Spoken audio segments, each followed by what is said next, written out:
Until recently, the cruise industry was enjoying an unprecedented boom. It was the fastest growing sector in the global travel industry. Cruising demand increased by 20.5% in the past 5 years. And during 2017, around 26.7 million travelers opted to travel via cruise, while in 2018, 28.5 million people traveled via cruise. This number only increased considerably in 2019, when 32 million travelers chose to cruise. Around 2 years back, the global cruise industry was worth approximately $150 billion. There were more than 50 cruise lines and 270 ships operating in the world cruise market. The three leading cruise companies collectively brought in $342.2 billion in revenue in 2018. But 2020 brought the cruise industry to a halt. Businesses were booming for years, and newer and more extravagant liners were becoming part of the cruise market. And then came COVID-19. The impact of COVID-19 on cruise industry. Many countries worldwide closed their borders to respond to the novel coronavirus pandemic, and vessels had to seek a port to dock.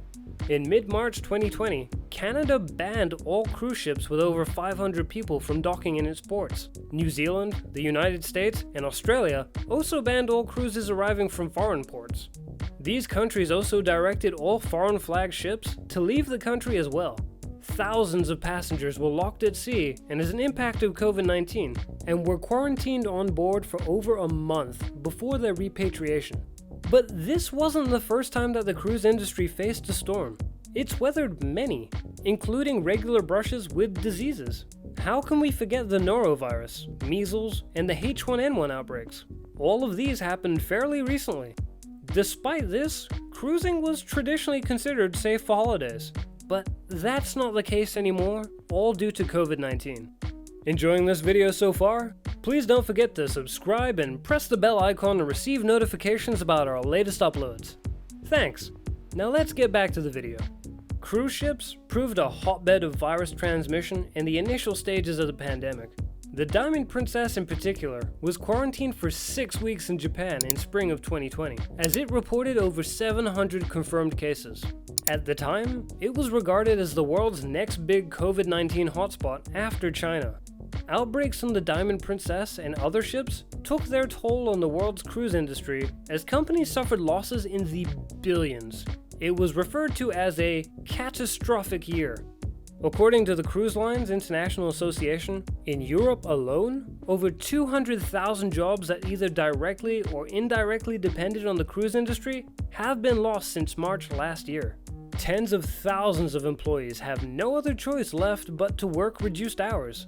Companies are still in their starting blocks, however, they are a bit more optimistic about the cruise industry's future and that they may be successful in hoisting the anchor once again.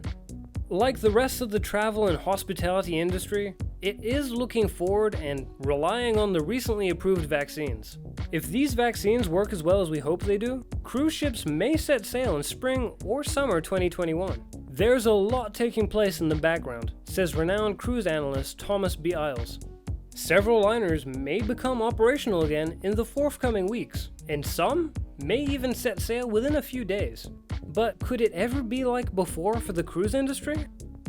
Setting sail again with reworked hygiene concepts. Companies are forced to develop stringent hygiene concepts. It is quite surprising because the cruise industry doesn't have a solid reputation in this context. The industry was blistered for impacting the environment negatively. Eventually, even though it was reluctantly, it managed to become a pioneer in the shipping industry. And now, they must improve hygiene concepts because they don't have any choice left if companies want to run everything smoothly on board.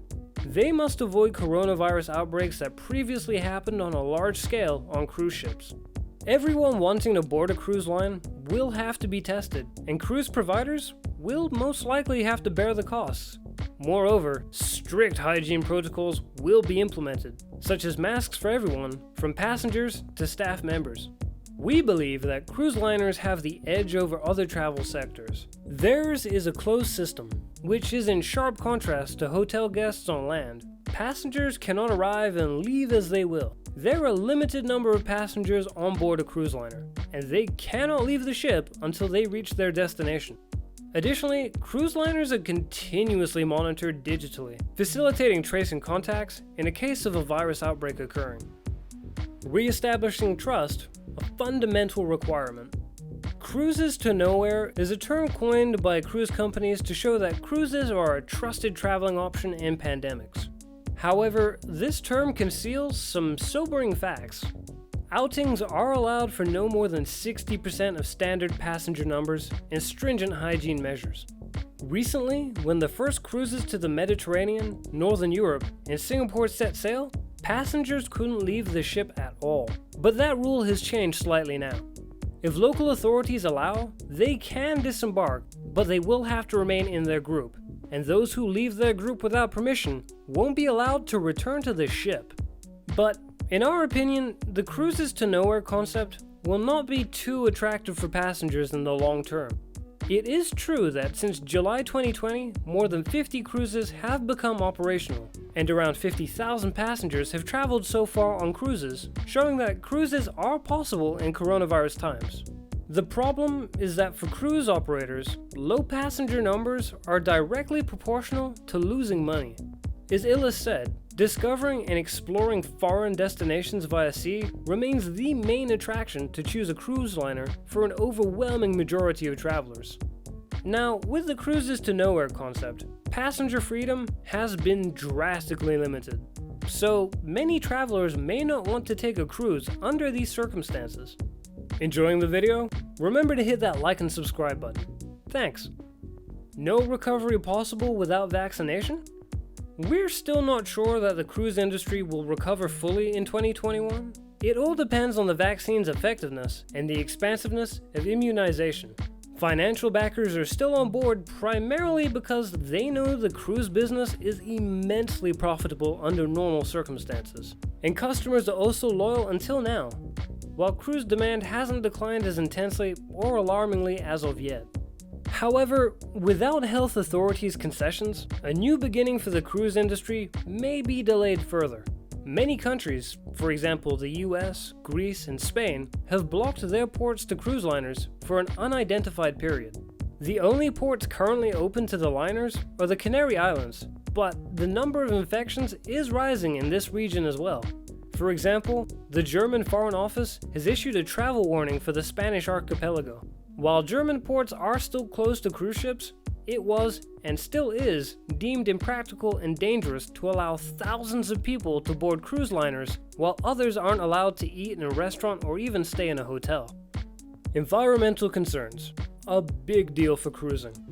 The cruise industry has come a long way. Companies have invested billions in clean marine propulsion technology, efficient vessels, and pollutant filters. However, the pressing question is whether the industry will maintain this trend in the face of such huge losses due to the pandemic. Or will cruise operators skimp on environmental protection measures in the short term to save money? So far, cruise companies seem adamant about not letting this happen. They're convinced that the subject of climate protection will remain relevant.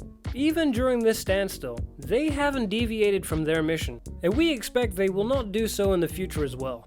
If cruises ignore environmental sustainability, their functionality will become a lot more restricted. The industry hasn't got another choice, because if they compromise on the environmental aspect, they will be criticized heavily. So they must continue to invest in sustainability despite adverse circumstances. The pressure is mounting on cruise companies.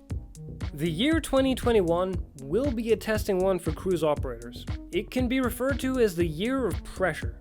Critics claim that cruise providers have profited from billions in government aids, which they should have invested into sustainability, not only environmental protection, but also for discouraging over-tourism. The cruise industry has been slammed for promoting for years. The giant liners off Barcelona, Venice, and Dubrovnik became a symbol of mass tourism. So, we can assume that some destinations will most likely realize the benefits and profits cruise liners have brought them, and others may use this situation to develop their sustainable tourism concepts. This could be mainly to make them independent of cruise ships. If this happens, cruise operators will be under pressure and have to make concessions to their critics. However, a collaborative effort between cities and people can lead to sustainable cruise tourism after the pandemic so that all sides could benefit in equal measure, and so that the ocean giants will be welcomed again with open arms. With that being said, I'll see you in the next video.